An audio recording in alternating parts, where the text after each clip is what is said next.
സുഹൃത്തുക്കളെ, Kerala historical research society കഴിഞ്ഞ 24 വർഷമായിട്ട് സാധാരണ ജനങ്ങളിൽ ചരിത്രാവബോധം വളർത്തുക എന്ന ലക്ഷ്യത്തെ മുൻനിർത്തി പ്രവർത്തിച്ചു വരുന്ന സാംസ്കാരിക സംഘടനയാണ്. 2000 ഈ സൊസൈറ്റി രജിസ്റ്റർ ചെയ്തത്.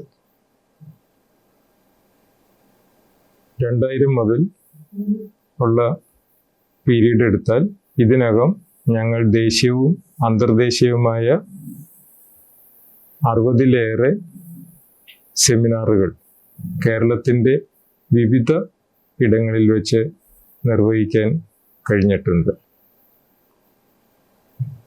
കേരളത്തിലുള്ള പ്രമുഖ ചരിത്രകാരന്മാരെല്ലാവരും തന്നെ ഇതിനകം കേരള ഹിസ്റ്റോറിക്കൽ റിസർച്ച് സൊസൈറ്റിയുടെ വേദി പങ്കിട്ടിട്ടുണ്ട്. സാധാരണ ജനങ്ങളിലേക്ക് ചരിത്രാവബോധം എത്തിക്കുക എന്നതാണ് സൊസൈറ്റിയുടെ പരമമായ ലക്ഷ്യം. അതിനായി മതേതരത്വവും ജനാധിപത്യവും ഉയർത്തിപ്പിടിക്കുന്ന ഒരു സാംസ്കാരിക സംഘടനയാണ് കേരള ഹിസ്റ്റോറിക്കൽ റിസർച്ച് സൊസൈറ്റി. കഴിഞ്ഞ ഓഗസ്റ്റ് 15 മുതൽ ഭരണഘടനാ സാക്ഷരത എന്ന വിഷയത്തെ ആസ്പദമാക്കിക്കൊണ്ട് ഞങ്ങൾ ഒരു സെമിനാർ മുന്നോട്ട് വയ്ക്കുകയാണ്.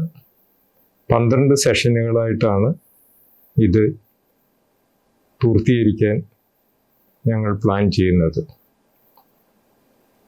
ഓരോ മാസവും ഓരോ സെമിനാർ എന്ന രീതിയിലാണ് ഇത് പ്ലാൻ ചെയ്തിട്ടുള്ളത്. ഇതിനകം 2 സെമിനാറുകൾ, 2 സെഷനുകൾ ഞങ്ങൾ പൂർത്തീകരിച്ചു കഴിഞ്ഞു. ആദ്യ സെഷനിൽ അഡ്വക്കേറ്റ് ഹരീഷ് വാസുദേവ് അവറുകളായിരുന്നു വിഷയാവതരണം നടത്തിയത്. ഭരണഘടനയുടെ വളർച്ചയും പരിണാമത്തെയും സംബന്ധിച്ചുള്ള വിഷയമായിരുന്നു അദ്ദേഹം പൊതുജനങ്ങളുടെ മുന്നിൽ അവതരിപ്പിച്ചത്.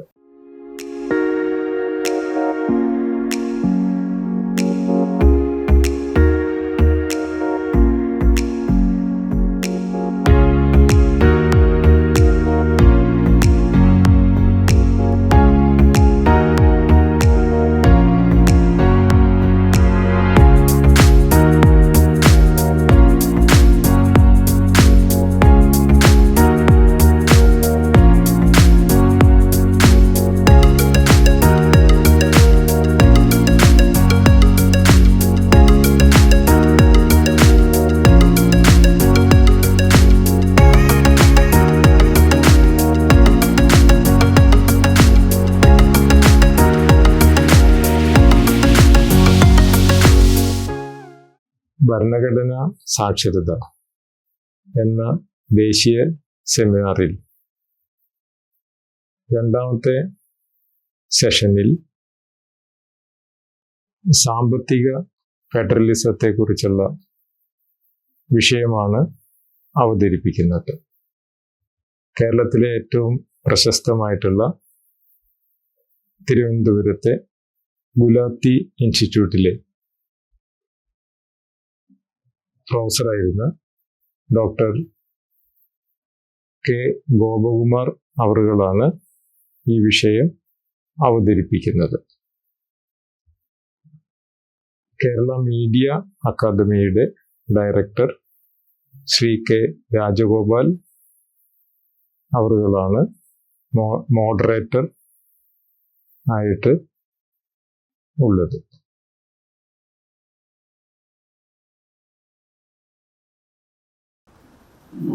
ബഹുമാനപ്പെട്ട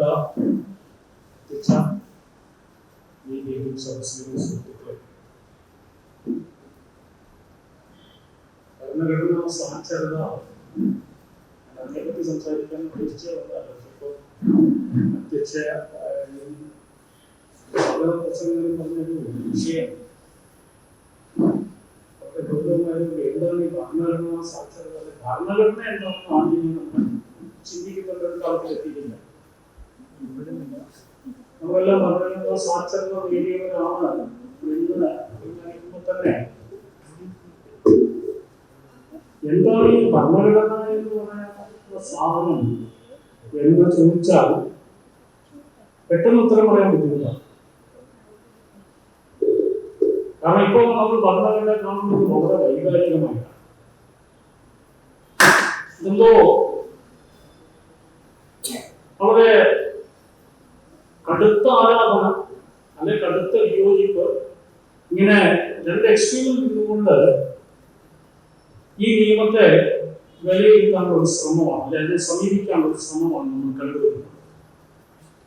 വ്യാപകമായിട്ട് ഭരണഘടനയുടെ ആമുഖം വായിക്കുന്ന ഒരു തലം, ഭരണഘടനയാണ് ഇവിടുത്തെ എല്ലാ കുഴപ്പവും എല്ലാ പ്രശ്നങ്ങൾക്കും കാരണമാണെന്ന് വാദിക്കുന്ന മറുവശം.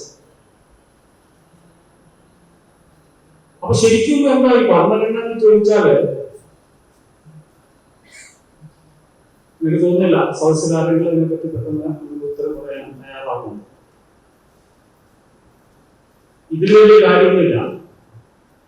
ഭരണഘടന എന്ന് പറഞ്ഞാൽ ആ പേരിൽ തന്നെയാണ് സാധനമുണ്ട്.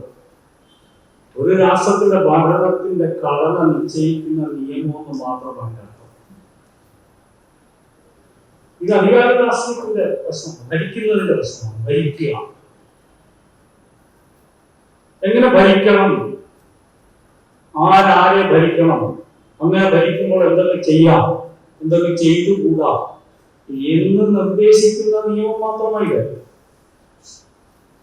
അതിനപ്പുറത്തേക്ക് നമ്മൾ കൂട്ടിച്ചേർക്കുന്നതെല്ലാം അനാവശ്യമായ സ്പൈസസ് കൊടുക്കുക. പരമമായ ഒരു രാഷ്ട്രത്തിന്റെ നിയമം ഒരു രാഷ്ട്രത്തെ സൃഷ്ടിച്ചു, അതിൽ ഭരണം വേണമെന്ന് തീരുമാനിച്ചു. അങ്ങനെ ഭരിക്കുമ്പോൾ ആര് ഭരിക്കണം, ആരെ ഭരിക്കണം, എങ്ങനെ ഭരിക്കണം, ഭരിക്കുമ്പോൾ എന്തൊക്കെ ചെയ്യണം, എന്തൊക്കെ ചെയ്തുകൂടാം, ഇത്രയുള്ള സാധനം. ഇതിനപ്പുറത്തേക്ക് ഇത് വലിയ വൈകാരികത കൊടുക്കേണ്ട കാര്യമില്ല. അപ്പൊ ഭരണഘടനാ സാക്ഷരതയുടെ അടിസ്ഥാന ഘടകം എന്ന് പറയുന്നത് ഭരണഘടന എന്താണെന്ന് അറിയുക. ഞാൻ ഭരണഘടന പഠിച്ചപ്പോ എനിക്ക് ഏറ്റവും ഇഷ്ടപ്പെട്ട ഒരു വാചകമുണ്ട്. പണ്ഡിതനായ വേറെ എന്ന് പറയുന്ന യൂറിസ്റ്റ് എഴുതിയ കോൺസ്റ്റിറ്റ്യൂഷൻ ലോയുടെ ഇൻട്രൊഡക്ഷൻ പറയുന്ന ഒരു വാചകമുണ്ട്. A constitution is not what it says, but what it practices. ഒരു ഭരണഘടന എന്ന് പറയുന്നത് ആ ഭരണഘടന എന്താണെന്ന് അത് ക്ലെയിം ചെയ്യുന്നതല്ല, മറിച്ച് ആ ഭരണഘടന എന്താണ് സമൂഹത്തിൽ, അതല്ലെങ്കിൽ അത് പ്രയോഗിക്കുന്ന മേഖലയിൽ എന്താണ് ചെയ്യുന്നത് എന്നതിന്റെ അടിസ്ഥാനത്തിലായിരിക്കും. ഇന്ത്യൻ ഭരണഘടന കുറെ കാര്യങ്ങൾ പറയുന്നുണ്ട്. ഇന്ത്യയിലെ ജനങ്ങൾക്ക് വേണ്ടി ഞങ്ങൾ ഇന്ത്യയിൽ a sovereign socialist secular democratic republic രൂപീകരിക്കും. എന്നിട്ട് and to ensure secure all of its citizens justice, political, economic and social. ഈ കാര്യങ്ങൾ ഈ ഐഡിയൽസ് ആണ് പറയുന്നത്. നല്ല മനോഹരമായ കാര്യങ്ങളുണ്ട്. This is what the Constitution says. പക്ഷെ കോൺസ്റ്റിറ്റ്യൂഷൻ എന്താ ചെയ്തത് എന്ന് പരിശോധിക്കണം. 75 വർഷമായിട്ട് ഈ പരമാധികാര ജനാധിപത്യ മതേതര സോഷ്യലിസ്റ്റ് റിപ്പബ്ലിക്കൻ ഭരണഘടന ഇന്ത്യയിൽ പ്രയോഗിച്ചിട്ട് ഇന്ന് നമ്മൾ ഈ രാജ്യം എവിടെ ചെന്നെത്തി നിൽക്കുന്നു, ഇതിലെ ജനങ്ങൾ എവിടെ ചെന്നെത്തി നിൽക്കുന്നു എന്നും കൂടെ പരിശോധിക്കുമ്പോഴാണ് ഈ ഭരണഘടനാ സംവിധാനത്തിന്റെ യഥാർത്ഥ രൂപവും ഭാവവും സ്വഭാവവും നമുക്ക് തിരിച്ചറിയാനാകും. So let us evaluate the constitution critically. അതിനെ വിമർശനാത്മകമായിട്ട് സമീപിക്കാൻ പഠിക്കണം. നമ്മുടെ ഭരണഘടനയാണ്, നമ്മളെല്ലാം ആളുകളെ വിമർശനാത്മകമായിട്ട് സമീപിക്കും. അങ്ങനെ സമീപിക്കുമ്പോൾ ആ ഭരണഘടന എന്താണെന്ന് ഭരണഘടന പറയുന്നതല്ല, മറിച്ച് ഭരണഘടന പ്രയോഗിക്കുന്ന എന്താണെന്നുള്ള തിരിച്ചറിവായിരിക്കണം വേണ്ടത്. അതാണ് ഭരണഘടനാ സാക്ഷരതയുടെ പ്രമുഖമായ പാഠം എന്ന് പറഞ്ഞുകൊണ്ട് ഞാൻ വിഷയത്തിൽ കിടക്കാം. എന്നോട് സംസാരിക്കാൻ ആവശ്യപ്പെട്ടിട്ടുള്ള വിഷയം ഫെഡറലിസത്തിന്റെ മൗലിക പ്രശ്നങ്ങളെ സംബന്ധിച്ചാണ്. ഇന്ത്യൻ സാമ്പത്തിക ഫെഡറലിസം ആക്കിയപ്പോൾ എന്നോട് ആദ്യം പറഞ്ഞ ധനഫെഡറലിസമാണ്. ഇന്ത്യൻ സാമ്പത്തിക ഫെഡറലിസത്തിന്റെ മൗലിക പ്രശ്നങ്ങൾ ഒരു ഭരണഘടന അന്വേഷണം. ഈ സാമ്പത്തിക ഫെഡറലിസം എന്ന് പറയുന്ന ഒരു സാധനം ആക്ച്വലി ഒരു പുതിക്കാത്ത തേങ്ങ പോലെ നമ്മുടെ മുന്നിൽ കിടക്കുകയാണ്. എന്താണ് ഫെഡറലിസം എന്ന് നമുക്ക് പിടിയില്ല, അതിന്റെ ധനപരമായ വശവും പിടിയില്ല. കാരണം ഇതിന് ആപ്തായ മലയാളം പദങ്ങളില്ല. യഥാർത്ഥത്തിൽ ഫിസിക്കൽ ഫെഡറലിസം എന്ന് ഇംഗ്ലീഷിൽ പറയുന്ന വാക്കാണ് ഫിസിക്കൽ ഫെഡറലിസം. ആ ഫിസിക്കൽ ഫെഡറലിസത്തിന് വളരെ സ്യൂട്ടബിളായ ഒരു മലയാളം പദം ഇല്ല. നമുക്ക് ഫെഡറലിസം എന്ന് പറയാം ഒരു ഇരട്ട സർക്കാർ സംവിധാനം എന്ന് നമുക്ക് വേണമെങ്കിൽ പറഞ്ഞു. അപ്പോ മൗലിക പ്രശ്നങ്ങളെ പറ്റിയുള്ള ഭരണഘടനാ അന്വേഷണമാകുമ്പോൾ ഈ ഫെഡറലിസം എന്താണെന്നും അതിന്റെ ഫിസിക്കൽ സൈഡ് എന്താണെന്നും കൂടി നമുക്കൊന്ന് അന്വേഷിക്കുന്നില്ല. അതിന് വേണം, അതിനുശേഷം നമുക്ക് മൗലിക പ്രശ്നങ്ങളിലേക്ക് പോകണം. ഫെഡറലിസം എന്ന വാക്ക് ഒരു രാഷ്ട്രീയ, ഒരു പൊളിറ്റിക്കൽ ടേമാണ്. ഫെഡറലിസം ഭരണവുമായിട്ട് ബന്ധപ്പെട്ടിട്ടുണ്ട്. അതായത് രണ്ട് സർക്കാരുകളുണ്ട്, മേലെ താഴെ രണ്ട് സർക്കാർ, ഇരട്ട സർക്കാർ. സർക്കാർ എന്ന് പറയുമ്പോ അത് മൂന്ന് ഘടകങ്ങൾ കൂടി ചേരും. നിയമനിർമ്മാണം, നിയമത്തിന്റെ നടത്തിപ്പ്, നിയമത്തിന്റെ വ്യാഖ്യാനം. സർക്കാരിനെ നമ്മൾ അതിന്റെ നട്ടുപോട്ടൊക്കെ അടിച്ച് ഡിസ്മാൻഡിൽ ചെയ്താൽ നമുക്ക് കിട്ടുന്ന ഈ മൂന്ന് ഘടകങ്ങൾ: ലെജിസ്ലേച്ചർ, എക്സിക്യൂട്ടീവ് ആൻഡ് ജുഡീഷ്യറി. ഇത് ഒരു തലത്തിൽ മാത്രം നിൽക്കാതെ ഒന്നിലധികം തലങ്ങളിൽ നിൽക്കുകയും അവരവർക്ക് അനുവദിക്കപ്പെട്ട മേഖലകളിൽ എഫിഷ്യന്റായിട്ട് വിത്തൗട്ട് ലോസ് ആൻഡ് ഫ്രിക്ഷൻ പ്രവർത്തിക്കുകയും ചെയ്യുന്ന ഒരു രാഷ്ട്രീയ ഭരണ സംവിധാനമാണ് ഫെഡറലിസം.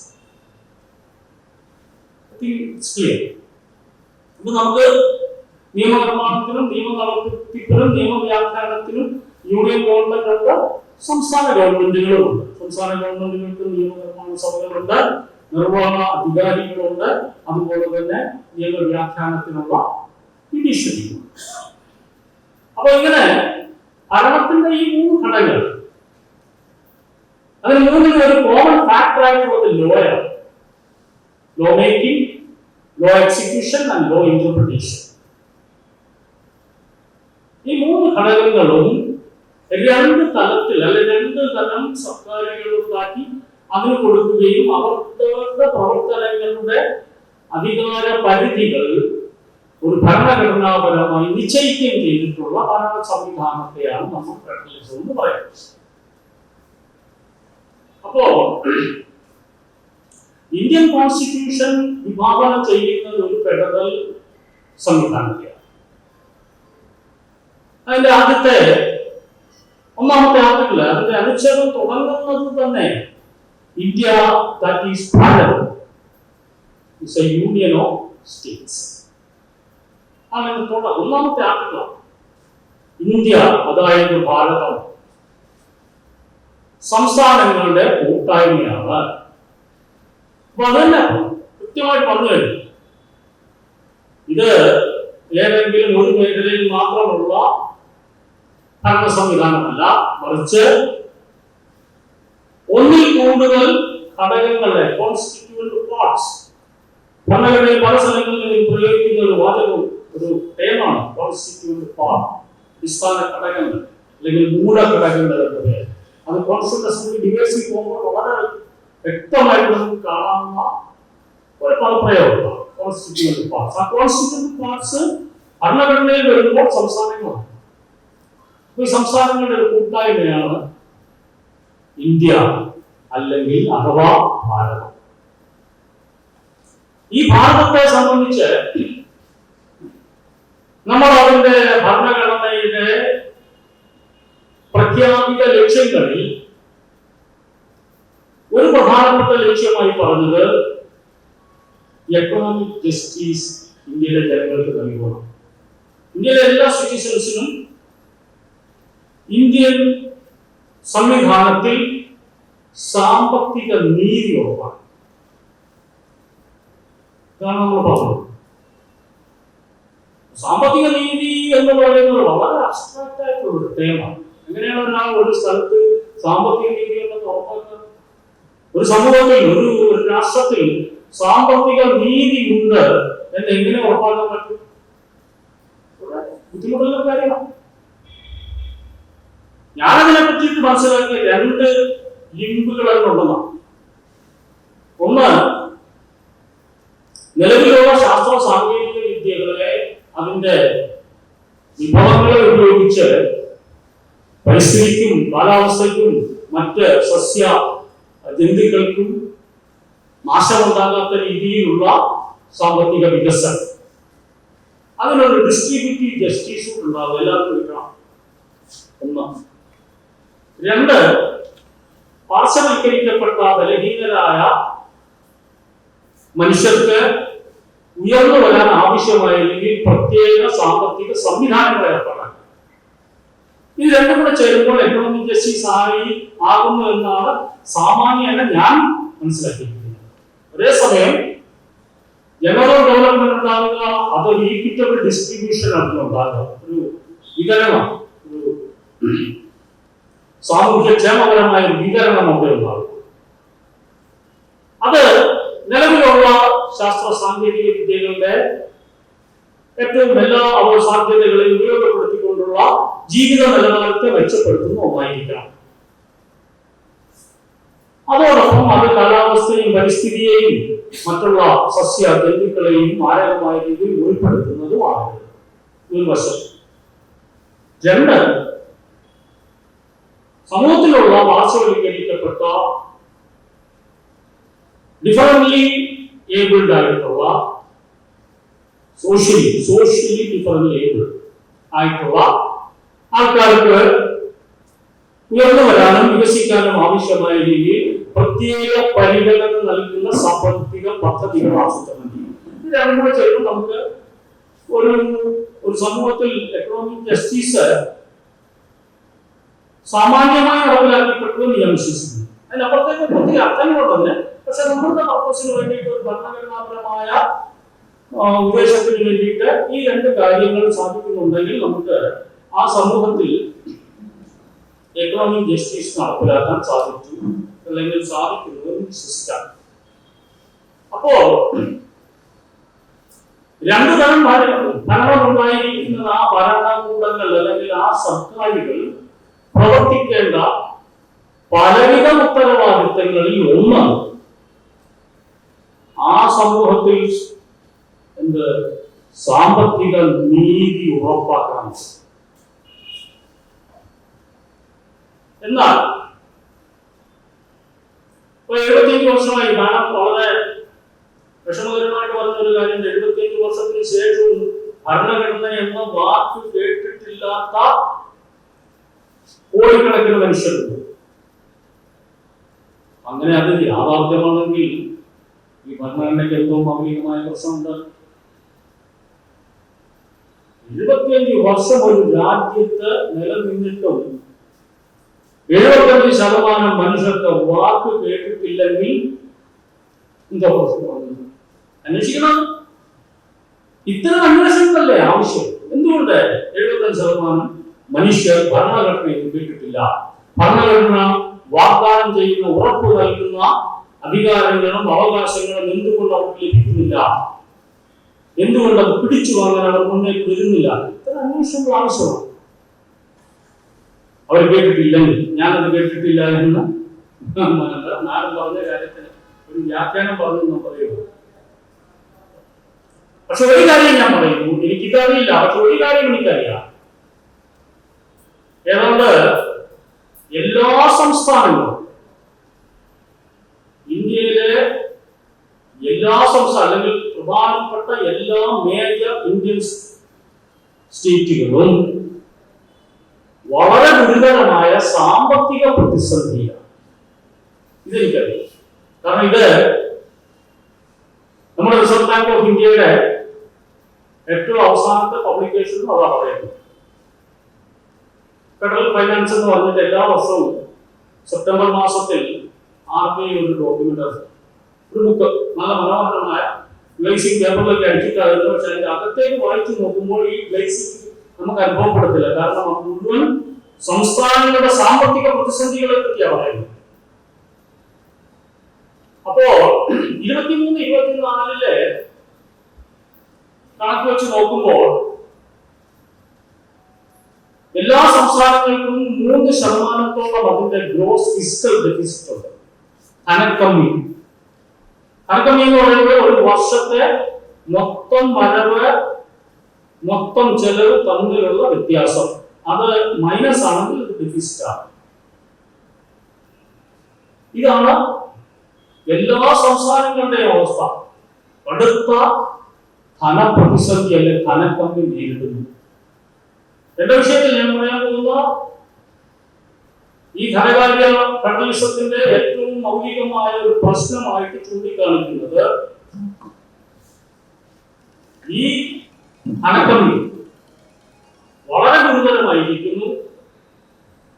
ഇതോടൊപ്പം സംസ്ഥാനങ്ങൾ നേരിടുന്ന മിക്കവാറും എല്ലാ സംസ്ഥാനങ്ങളും നേരിടുന്ന മറ്റൊന്നാണ് അതിന്റെ റവന്യൂ ഡെഫിസിറ്റ്. അതായത് അതിന്റെ വരുമാനം നിത്യനിദാന ചിലവുകൾക്ക് തികയുന്നില്ല. അപ്പൊ കടം വാങ്ങേണ്ടി വരും. അപ്പൊ ഒരു വർഷം ഇങ്ങനെ കടങ്ങൾ മേടിച്ചു കഴിയുമ്പോൾ അതിന് ധനക്കമ്മി ഉണ്ടാവും. ഈ ധനക്കമ്മി തിരിച്ചടയ്ക്കാൻ പറ്റാതെ വരുമ്പോൾ അടുത്ത വർഷത്തേക്ക് ഈ കടം വാങ്ങിയത് ക്യാരി ഓവർ ചെയ്ത് ഇന്നത്തെ അവസ്ഥയിൽ പൊതുകടം വളരെ ഗുരുതരമായ അവസ്ഥയല്ലാത്ത ഒരു സംസ്ഥാനവും ഇപ്പോൾ ഇന്ത്യയില്ല. ഇതാണ് ഒരു വലിയ വസ്തുത. ഇങ്ങനെ വരുന്ന എന്താ അവസ്ഥ? എന്താ? വികസന പ്രക്രിയകൾക്ക് ആവശ്യമായ പണം കണ്ടെത്താനാകുന്നില്ലെന്ന് മാത്രമല്ല, പല സംസ്ഥാനങ്ങൾക്കും അതിന്റെ നിത്യനിദാന ചിലവുകൾ വെട്ടിക്കുറയ്ക്കേണ്ടി വരും. ഇതാണ് ഇന്ത്യൻ ഫിസ്ക്കൽ ഫെഡറലിസം നേരിടുന്ന ഏറ്റവും വലിയ പ്രതിസന്ധി. ഇന്ത്യയുടെ കോൺസ്റ്റിറ്റ്യൂവന്റ് പാർട്ടികളായ സംസ്ഥാനങ്ങളുടെ സാമ്പത്തിക സ്ഥിതി വളരെ ഗുരുതരമായ അവസ്ഥയിലേക്ക് ബാധിച്ചിരിക്കുന്നു. അത് ഒട്ടനവധി രാഷ്ട്രീയ സാമൂഹ്യ ഏകാധിപത്യ പ്രവണതകൾക്ക് വളം വെച്ച് കൊടുക്കുകയും ചെയ്യും. നിങ്ങൾ കടക്കാരനാകുമ്പോൾ നിങ്ങൾ ബലഹീനനാകും. നിങ്ങളുടെ ബലഹീനതയാണ് അപ്പുറത്തെ സമ്പന്നന്റെ നിങ്ങളുടെ മേലെയുള്ള അധികാര പ്രയോഗത്തിന്റെ ഏറ്റവും വലിയ കാരണമായി മാറും. ഇത് സംസ്ഥാനങ്ങളെ സംബന്ധിച്ചിടത്തോളം വളരെ യാഥാർത്ഥ്യമായിരിക്കും. ഇത് ഒരു ദിവസം കൊണ്ട് തുടങ്ങിയതല്ല. ഇന്ത്യൻ ഫെഡറലിസത്തെ സംബന്ധിച്ചുള്ള തത്വം 1950 ഇന്ത്യൻ ഭരണഘടന നിലവിൽ വന്ന ദിവസം മുതൽ തുടങ്ങിയത്. പക്ഷെ അന്ന് ഈ ഫിസ്ക്കൽ പ്രോബ്ലം ആയിരുന്നില്ല. അന്നത്തെ പ്രധാനപ്പെട്ട പ്രശ്നം കേന്ദ്ര സംസ്ഥാന രാഷ്ട്രീയ പ്രശ്നങ്ങളാണ്. 1967 വരെ ഒരു പ്രശ്നങ്ങളില്ലാന്ന്. കാരണം മിക്കവാറും എല്ലാ സംസ്ഥാനങ്ങളും ഭരിച്ചിരുന്നത് ഒരു കക്ഷിയാണ്. അപ്പൊ 1950 നിലവിൽ വന്ന ഭരണഘടനയുടെ നിർമ്മാണ സഭയിൽ ഏറ്റവും ഗുരുതരമായി ചർച്ച ചെയ്യപ്പെട്ട ഒരു വിഷയം കേന്ദ്രത്തിന്റെ അമിതാധികാര പ്രവണതയ്ക്ക് ആവശ്യമായ വകുപ്പുകൾ ഈ ഭരണഘടനയിൽ തന്നെ എഴുതി വെച്ചു എന്നുള്ളതായി. അതായത് ഇന്ത്യൻ ഭരണഘടനയുടെ 386 വകുപ്പ്, when the president is satisfied either by a letter made by the governor or otherwise, governor എഴുതുന്ന കത്ത് മുഖേനയോ അല്ലാതെയോ ഒരു പ്രസിഡന്റിന് ഉത്തമ ബോധ്യം വരികയാണ്. എന്ത്? That state cannot be carried on in accordance with the provisions of the Constitution. ഭരണഘടനയുടെ പ്രൊവിഷൻസ് അനുസരിച്ച് ഈ ഗവൺമെന്റ് നടത്തിക്കൊണ്ടു പോകാൻ പറ്റില്ല എന്ന് പ്രസിഡന്റിന് ഉത്തമ ബോധ്യം വരികയാണ്. ഗവൺമെന്റ് കത്ത് മുഖേന അല്ലാതെയോ. അങ്ങനെയാണെങ്കിൽ ഹൈക്കോടതിയുടെ ഫംഗ്ഷൻസ് ഒഴിച്ചുള്ള അല്ലെങ്കിൽ ജുഡീഷ്യറിയുടെ ഫംഗ്ഷൻസ് ഒഴിച്ച ബാക്കി എല്ലാ ഫംഗ്ഷൻസും സ്വയം ഏറ്റെടുക്കാൻ പ്രസിഡന്റിനെ അനുവദിക്കുന്നതാണ് 356. ഇത് വന്നപ്പോ കോൺസ്റ്റിറ്റ്യൂന്റ് അസംബ്ലിയിൽ വലിയ തർക്കങ്ങളുണ്ടായി. അന്ന് അതിനെ പറ്റിയിട്ട് മറുപടി പ്രസംഗത്തിൽ ഭരണഘടനാ പാർട്ടി കമ്മിറ്റി ചെയർമാനായിരുന്ന ഡോക്ടർ ബി ആർ അംബേദ്കർ പറഞ്ഞത്, I am sure that these provisions will remain in the Constitution as death letters. മൃതാക്ഷരങ്ങളായി ഈ വകുപ്പുകൾ ഇന്ത്യൻ ഭരണഘടനയിൽ തുടരുമെന്ന് എനിക്ക് ഉറപ്പുണ്ട്. ഇത് ഏതെങ്കിലും സമയത്ത് പ്രയോഗിക്കുന്നുണ്ടെങ്കിൽ അത് ഏറ്റവും നിർണായകമായ ഒരു പ്രതിസന്ധി ഉണ്ടാകുമ്പോൾ മാത്രമായിരിക്കും. ഇതായിരുന്നു അദ്ദേഹത്തിന്റെ സ്റ്റേറ്റ്മെന്റ്. എല്ലാവരും വിശ്വസിച്ചു. 1950 ഭരണഘടന നിലവിൽ വന്നു. അംബേദ്കർ കോൺസ്റ്റിറ്റ്യൂന്റ് അസംബ്ലിയിൽ പറഞ്ഞതിന്റെ പ്രതിധ്വനി അടങ്ങുന്നതിന് മുമ്പ് 1951 പഞ്ചാബ് സർക്കാരിനെ പിരിച്ചുവിട്ടുകൊണ്ട് 356 വാർത്തയാണ്. പിന്നെ അത് തുടർച്ചയായി അവിടെ തുടങ്ങി, പെപ്സിയിൽ തുടങ്ങി, ഡൽഹിക്കാനായി തുടങ്ങി, 59 കേരളത്തിൽ വന്നു. 115ഓളം പ്രാവശ്യം 115ഓളം ഭൂരിപക്ഷമുള്ള സംസ്ഥാന സർക്കാരുകളെ പിരിച്ചുവിട്ടുകൊണ്ട് 356 മൃതാക്ഷരങ്ങളല്ല എന്ന് കേന്ദ്ര സർക്കാർ തെളിയിച്ചു. ഇതിനെപ്പറ്റി ഏറ്റവും സർക്കാസ്റ്റിക്കായിട്ട് പറഞ്ഞത് ഒരു ഭരണഘടനാ നിർമ്മാണ സമിതി അംഗം പറഞ്ഞത്, അംബേദ്കർ അന്തരിച്ചു 386 ജീവിച്ചിരിക്കുന്നവരാണ്. മൃതാക്ഷരങ്ങളായിരിക്കും എന്ന് പറഞ്ഞ അവസ്ഥ. ഇത് തുടർന്നുകൊണ്ടേയിരുന്നു. എസ് ആർ ബൊമ്മയുടെ കേസ് 1994 സുപ്രീം കോടതി വിധിക്കുന്നത് വരെ.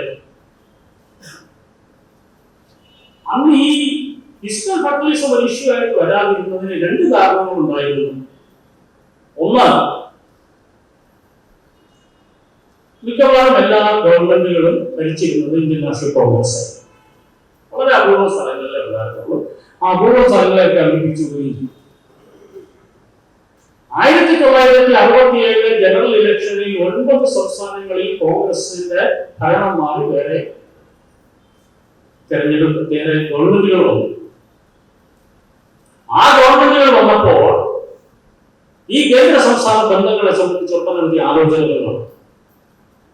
ഒട്ടനവധി പഠനങ്ങൾ വന്നു. 1967 തമിഴ്നാട്ടിലെ DMK സർക്കാർ നിയോഗിച്ച രാജമണ്ണ കമ്മീഷൻ ഏറ്റവും ഇന്നും അതിൽ ക്ലാസിക് ബുക്കാണ്, റിപ്പോർട്ടാണ്. എന്തായിരിക്കണം കേന്ദ്ര സർക്കാർ ബന്ധം, കേന്ദ്ര സംസ്ഥാന ബന്ധം എന്നുള്ളതിനെ സംബന്ധിച്ച്. അത് കഴിഞ്ഞ് 1977 വീണ്ടും ജനതാ പാർട്ടി അധികാരത്തിൽ വന്നപ്പോൾ ലെഫ്റ്റ് ഫ്രണ്ട് ഗവൺമെന്റ് വെസ്റ്റ് ബംഗാളിലും അകാലിദൾ ഗവൺമെന്റ് പഞ്ചാബിലും അടക്കം വെച്ചിട്ട് ഒട്ടനവധി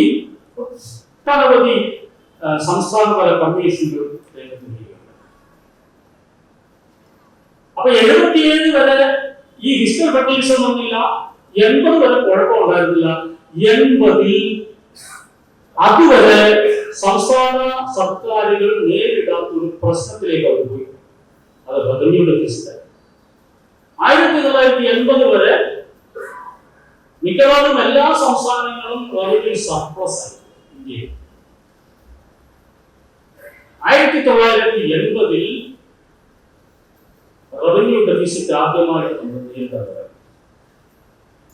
കിട്ടുന്ന പണം കൊണ്ട് ഗവൺമെന്റ് നടത്താൻ പറ്റാത്ത അവസ്ഥയുണ്ടായി. അതിന് ഒട്ടനവധി കാരണങ്ങളുണ്ട്.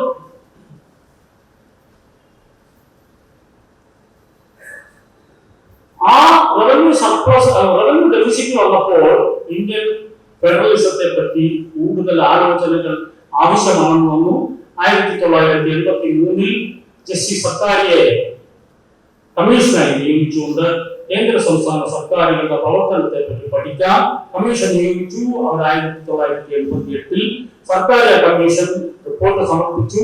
ഏതാണ്ട് 49ഓളം റെക്കമെൻഡേഷൻസ് ഉണ്ടായിരുന്നു. ഇന്ന് വരെ ഒരു റെക്കമെൻഡേഷൻ നടപ്പിലാക്കിയില്ല. അപ്പൊ അതാണ് വലിയ വലിയ ഗുരുതരമായ വിഷയത്തിലാണ് നമ്മൾ ഈ കൈകാര്യം. യഥാർത്ഥത്തിൽ ഇന്ത്യൻ ഫെഡറലിസത്തിനകത്തെ ധനകാര്യ ബന്ധങ്ങൾ എന്താണ്? ഓരോ ഗവൺമെന്റുകൾക്കും നിശ്ചയിക്കപ്പെട്ടിരിക്കുന്ന ഉത്തരവാദിത്തങ്ങൾ നടപ്പിലാക്കാൻ ആവശ്യമായ ഫൈനാൻഷ്യൽ റിസോഴ്സസ് എവിടെ നിന്ന് കിട്ടുന്നു? ഇതിനൊരു ധാരണ നമുക്കുണ്ടാകും. ഒന്നാമത്തെ കാര്യം നമ്മൾ മനസ്സിലാക്കേണ്ടത്, ഇന്ത്യൻ ഭരണഘടനയിലെ ധനകാര്യം കൈകാര്യം ചെയ്യുന്ന 12ാം പാർട്ട് 264 അനുച്ഛേദം മുതൽ 300A വരെയുള്ള അനുച്ഛേദങ്ങൾ അടങ്ങുന്ന 12ാം പാർട്ടിൽ ഫൈനാൻസ് കമ്മീഷൻ മാറ്റിവെച്ചാൽ, പിന്നെ കൂട്ടിച്ചേർത്ത് 300A മാറ്റിവെച്ചാൽ, it is a verbatim reproduction of 1935 government of India ആക്ടിൽ പറഞ്ഞിട്ടുള്ള കാര്യങ്ങൾ ഒരു കോമയോ ഒരു കുത്തോ ഹൈഫണോ അവിടെ ഇവിടെ മാറ്റിയിട്ട് വെച്ചതാണ്. അത്ഭുതത്തോടുകൂടി എന്നെ നോക്കുന്നത് യാഥാർത്ഥ്യമാണ്. സംശയം ഉണ്ടെങ്കിൽ ഇന്ന് നിങ്ങൾക്ക് ഈ government of India act download ചെയ്യാം. ഇന്ത്യൻ ഭരണഘടനയും ഡൗൺലോഡ് ചെയ്യാൻ കുറച്ച് സമയം എടുത്തിട്ട് ഇതൊന്നും താരതമ്യം ചെയ്ത് പഠിക്കുന്നത് നല്ലതായിരിക്കും. അതായത് ഇന്ത്യയെ ഒരു കോളനി ഭരണമാക്കി നിലനിർത്താൻ ബ്രിട്ടീഷ് കൊളോണിയലിസം രൂപകൽപ്പന ചെയ്ത ഗവൺമെന്റ് ഓഫ് ഇന്ത്യ 1935 ഫൈനാൻസ് ധനകാര്യ ബന്ധങ്ങളുടെ ഭാഗം അങ്ങനെ തന്നെ എടുത്ത് പ്രതിഷ്ഠിച്ചതാണ് ഇന്ത്യൻ ഭരണഘടനയുടെ 264 മുതൽ 300 വരെയുള്ള അനുച്ഛേദങ്ങൾ എന്ന് പറഞ്ഞാൽ അതിൽ വസ്തുതാവിരുദ്ധമായി ഒന്നുമില്ല. ഇത് ഒത്തിരി യൂറിസ്റ്റുകള് വളരെ വിമർശിച്ചിട്ടുള്ള ഒരു കാര്യമാണ്. ഗവൺമെന്റ് ഓഫ് ഇന്ത്യ ആക്ട് 1935 ഇവിടെ മാത്രമല്ല, വളരെ നിർണായകമായ സ്വാധീനം നമ്മുടെ ഭരണഘടന നിർമ്മാണത്തിൽ ഉണ്ടാക്കിയിട്ടുണ്ട്. മാത്രമല്ല, കോടതികളും 1953 ഒരു സുപ്രീം കോടതി വിധിയിൽ പറഞ്ഞത് ഇന്ത്യൻ ഭരണഘടന വ്യാഖ്യാനിക്കുന്നതിൽ ഗവൺമെന്റ് ഓഫ് ഇന്ത്യ ആക്ടിന്റെ സ്വാധീനത്തെ ഒരിക്കലും കുറച്ചു കാണാൻ പറ്റില്ല. ഇന്ത്യ സുന്ദർറാമിയ സ്റ്റേറ്റ് ഓഫ് ഈസ് 1950 നമ്മൾ പൂർണ്ണമായ ഒരു കട്ട് ഓഫ് അല്ല സംഭവിച്ചത്, ഒരു തുടർച്ചയാണ്, പ്രത്യേകിച്ചും ധനകാര്യത്തിൽ. അപ്പോ അത് മനസ്സിലിരിക്കണം. ഇന്ത്യൻ ഫെഡറലിസത്തിന്റെ മൗലികമായിട്ടുള്ള തൂണുകൾ എന്തൊക്കെയാണ്? ഒന്ന്, ഏതൊക്കെ മേഖലയിൽ സംസ്ഥാന സർക്കാരുകൾക്കും കേന്ദ്ര സർക്കാരിനും അല്ലെങ്കിൽ യൂണിയൻ സർക്കാരിനും യൂണിയൻ പാർലമെന്റിനും സംസ്ഥാന നിയമനിർമ്മാണ സഭയ്ക്കും ഏതൊക്കെ വിഷയങ്ങളുടെ മേലെ നിയമം നിർമ്മിക്കാം എന്നുള്ളതിനെ പറ്റി വളരെ വ്യക്തമായ ഭാഗം ഇന്ത്യൻ ഭരണഘടന 245 മുതൽ 255 വരെയുള്ള അനുച്ഛേദങ്ങൾ കേന്ദ്ര സംസ്ഥാന നിയമനിർമ്മാണ അധികാരത്തെ വിഭജിച്ച് നൽകിയിരിക്കുന്നു. അത് വിഷയത്തെ സംബന്ധിച്ചും അത് ടെറിട്ടറിയെ സംബന്ധിച്ചും ഒക്കെ പറയുന്നു.